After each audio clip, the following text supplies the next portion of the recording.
अमरीकी सदर Donald Trump ने अमेरिका की शहरियत के लिए ख्वाहिशमंद अमीर अफराद के लिए गोल्ड कार्ड मुतारिफ करवा दिया। अमेरिका में मुकीम लाखों गैर कानूनी तारिकीन वतन की मुल्क बदली का ऐलान करने वाले सदर ट्रंप ने कहा है कि ये कीमती गोल्ड कार्ड अमरीकी शहरियत हासिल करने का एक जरिया होगा। बरतानवी खबरसां इदारे राइटर्स के मुताबिक अमरीकी सदर ट्रंप ने कहा है कि गोल्ड कार्ड की फ़रोख्त आइंदा 2 हफ्तों में शुरू कर दी जाएगी। गोल्ड कार्ड की कीमत $50 लाख होगी। ये कीमती गोल्ड कार्ड अमरीकी शहरियत हासिल करने का जरिया होगा। इस कार्ड के हामिल अफराद को ग्रीन कार्ड की मराहत मिलेंगी। गोल्ड कार्ड की फ़रोख्त से अमरीका में मुलाजमतों के मौके मज़ीद बढ़ेंगे, जबकि इससे होने वाली आमदन को अमरीका की कौमी खसारे को कम करने के लिए इस्तेमाल किया जाएगा। अमरीकी सदर ट्रंप का कहना था कि बहुत से लोग अमरीका में रहना चाहते हैं। गोल्ड कार्ड के हामिल अफराद यहाँ काम कर सकेंगे, कंपनियाँ बना सकेंगे और लोगों को नौकरियाँ फराहम कर सकेंगे। ये पैसे वाले लोग होंगे। ट्रंप ने मज़ीद कहा कि उन्हें लगता है कि कंपनियाँ बासलाहियत लोगों को लाने के लिए अदायगियाँ करेंगी।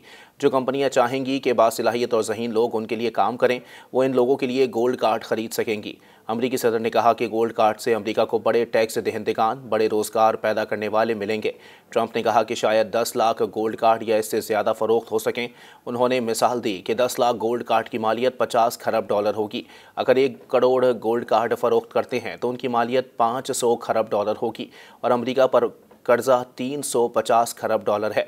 इस सवाल पर रूसी उमरा गोल्ड कार्ड के अहल होंगे, सदर ट्रंप ने जवाब दिया कि हाँ, वो कुछ रूसी उमरा को जानते हैं जो बहुत अच्छे लोग हैं।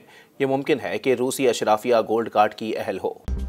मज़ीद न्यूज़ अपडेट्स और डिजिटल स्टोरीज के लिए सब्सक्राइब करें डॉन न्यूज़ पाकिस्तान।